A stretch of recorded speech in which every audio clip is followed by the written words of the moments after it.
It's GW Cliver, and GW is a certified anger management specialist who teaches others how to bring resiliency into their life by grabbing the future they dare to dream. And being a self-described ex-manager from hell, I probably could have run into him at some point in my life. GW spent 2 decades in sales, excelled in training frontline corporate leaders on how to successfully interact with both their superiors as well as their subordinates. And GW believes that 95% of what we do is based on our habits, and that we all have an unbelievable potential inside each of us. And we just heard that from our previous speaker. GW is going to speak on the topic of vibrancy with the speech called Free to Succeed. Welcome to the show, GW. Thank you very much, and thank you for letting me be here and discuss this. This is one of my favorite subjects, and of course, as you know, anybody, when they have a favorite subject, they can talk about it forever, like talking to some guys about football or hockey or whatever. I can talk about this because it's near and dear to my heart, and I have spent so much time involved in it. Did you know that if you were to spend an hour a day studying one particular subject, that in 7 years you would be an international expert? Now that's pretty powerful.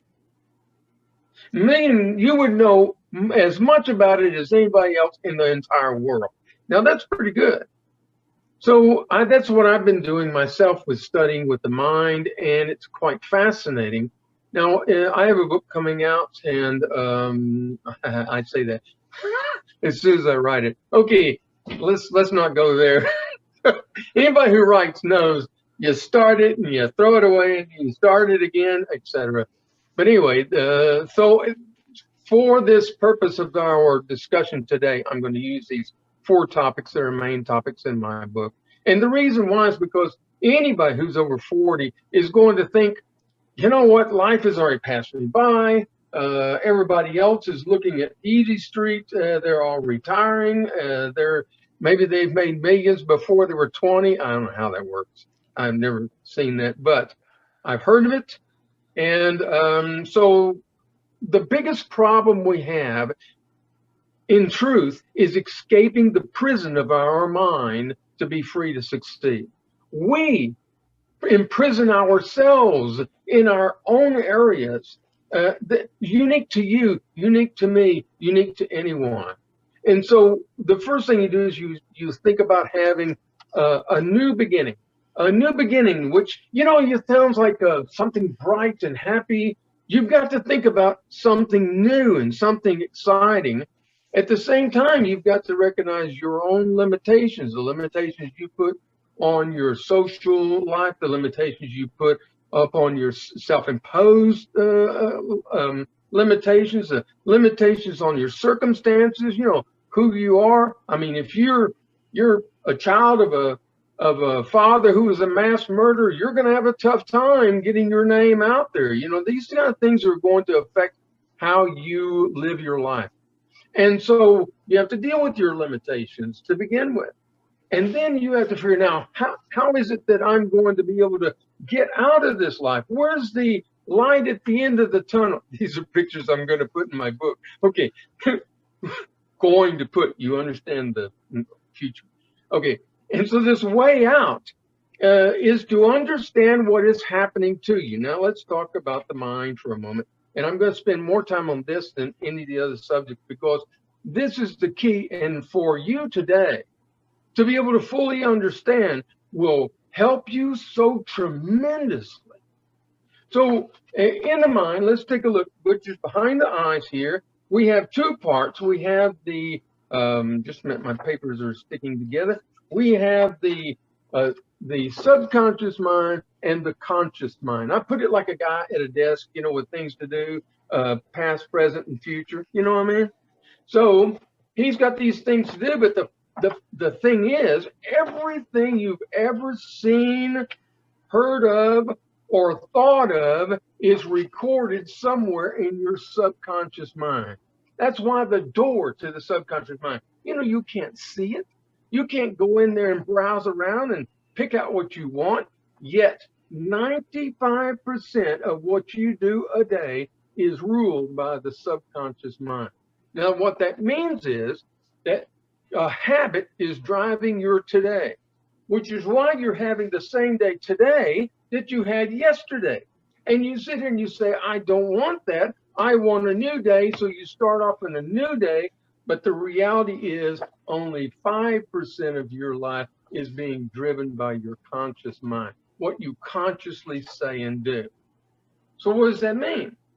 Well, you start a new habit, you go out there and you start this new habit, and you're all excited about this new habit, but the old habit is so powerful, you can't do anything about it. However, you can. And now let's go and take a trip into the mind, you and I, for a minute. And you'll notice that things that, let's say you're scared, and every time something comes up where you're scared, you go and hide. At some point in your history, probably when you were a child, this was a solution you decided was right to do. Every time you accept that solution as right to do, again and again and again becomes a habit. And when you get to maturity, you don't go revisit how you're acting. You still act the same way you did as an immature person. And this, you run and hide when success is on the horizon, or when you're expected to do something. When somebody says to you, hey, can you go out and do this? You say, no way. You run and hide. Does that make sense? This is a normal thing because it is a habit. And let me tell you something. In order for you to get out of that, you have to realize your habits are comforting, and you have to step out of your comfort zone. And we've all heard that. But what that brings us to our next point, the becoming a conqueror. Now, in my book, I've subtitled it, it's Conquering Life is the name of it. I've subtitled it From Victims to Conquerors. And people who are victims not because something happened to them, that's true, but because they allow that something that happened to them to continue to rule their life today. Does that make sense? And so if you're going to become a conqueror, you're going to have to learn how to put on the uniform. You're going to have to practice with the swords and the spears and stuff. You're going to have to really and truly start making a mature you, not an immature you. You've got to have new habits they're going to bring, and you've got to build a new habit that makes your old habit obsolete. You can't get rid of it. You can't undo it. Just like cussing. Okay. I still remember all the cussing words, no matter how much I don't want to cuss. But what I've done is relegated it to where it is so small, I'm not that person anymore. So therefore, I'm able to conquer that little problem because of the fact that I don't want to do it, and I set a new habit. So the new habit takes over, makes a great new me. And then the last thing is that we have to learn how this incredible human potential's out there. We have to live as a conqueror. Let me give you the definition of potential. It is the most exciting thing to know this is you. Are you ready? Potential means it is capable of being, but not yet in existence, even though necessary conditions are already there. Everything anyone else can do, you can do. What another man can do, you can do. And the potential is there. And even though you say, wait a minute, that's not true, it is. And let me give you an example. Let's pretend this was a map. Let's pretend that New York is success, just for the fun of it, using a map. Well, Lynn, you're a lot closer to New York than I am. And so you would have an easier time getting to success. It doesn't matter. Can I still get to success? Yes. All I have to do is plot my course and get after it. What if I lived in India? Could I have success? Yes. I'm still on the earth. I can still get to New York. It may be harder for me, but I can still do it. And the key is to make sure that you don't turn your back on who and go back to where you were, but rather that you keep going forward and you continue on newer and greater goals. This is extremely exciting when you learn how to manipulate your own mind. And remember, feelings always distort facts. So what feelings you apply to things, like Laura was saying that she's excited about doing it and she's learned to be grateful, et cetera, et cetera. She's a positive and all this sort of stuff. I'm wanting to have magic in her life. Okay. She's desiring to have the feelings that are going to aid her instead of the feelings that are going to hold her back, like the old you used to be. Does that make sense? And is that not exciting that you can accomplish it? It's like the little boy who was standing there, and the father says, "Sit down," and the boy says, "I don't want to sit down." And the father says, "Sit down," and the boy says, "I don't want to sit down." So the father pushes him down, and the little child looks up at him and says, "I may be sitting down the outside, but I'm standing up on the inside." And we got to have that kind of attitude about life. Thank you for letting me say all that, Joe. You're muted, Joe. Don't mean to tell you what to do, but yeah, that was great, GW. I mean, such passion behind it. And again, we're hearing a common theme that we have already heard from Laura, is that this is inside us. And I love what you said about the potential. I mean, it's capable, and the resources are there. We just have to use them. I like that picture. It looked like a big library or something with the going doorway. I tried to find one. I tried to find one that just would look like, you see all the different corridors and stuff back in there, and that's the way the mind is. And really and truly, you don't know where you put that stuff. I like to, so if there were doors, I like to say, the saying, little hinges swing big doors. A small, like you're talking about 95% of our habits, a small change in our life, getting up 30 minutes early or an hour and working out, because people always say, "Oh, I don't have any time to work out." And so you see 95% of what we do are habits, but typically they're not the good habits, right? That's correct. Well, they're habits that we're comfortable with. And if they're for you, that's great. Like if you got a habit for exercise or healthy eating or what, that's great. That's your habit. But if your habit is against you, you keep replaying things that put you into depression. You keep replaying things that make you feel like you're worthless and incapable of accomplishing. When you do that, that's not a good habit. That's a bad habit. And you need to redo it by putting into it new videos. Harbor those things that come in and where people say, I really like the way you look, or I really like the way you sound, or you've got a great voice, or what. Harbor those things and read them again and again, so that you don't hear all those other idiots that are saying how pathetic you are. Hey, and so I loved your steps, and again, just some great content here. So you said you have a book coming out this year. Yeah. And I know that's exciting, being an author myself. Anything, how can we reach you if we wanted to hear more about you, or want to know about the book? You can reach me on Facebook. Look under Gerald or GW, whichever. I'm in LinkedIn, and of course, I'm GWCliver.net is my professional. That's a good word. If I paid more, it'd be more professional. But website. And then if you want to email me, you can email me at gwcliver@gwcliver.net. And if you do email me, you can ask, and I'll give you this free booklet. I've got a free booklet. You see, it's a booklet, not a book. About 32 pages worth of 7 keys to success and happiness. Very easy to understand, very easy to read. I'll be happy to send it to you free. It's a PDF.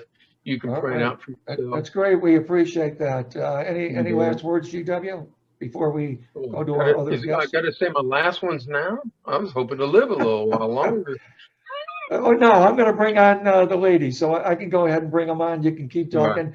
I do want to say, being a certified anger management specialist, I mean, you should be inundated with work because everybody's upset about something. I mean, but so let's get the ladies on, and Laura or Lynn, you want to say anything to GW?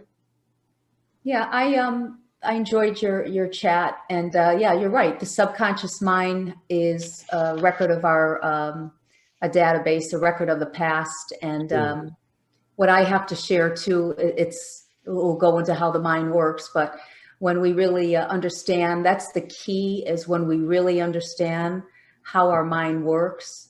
That's only when our life will change. That's correct. Yeah. Did you want my flashcards, Lynn? I can hand them to you through the No, I'm digital. good. I'm good.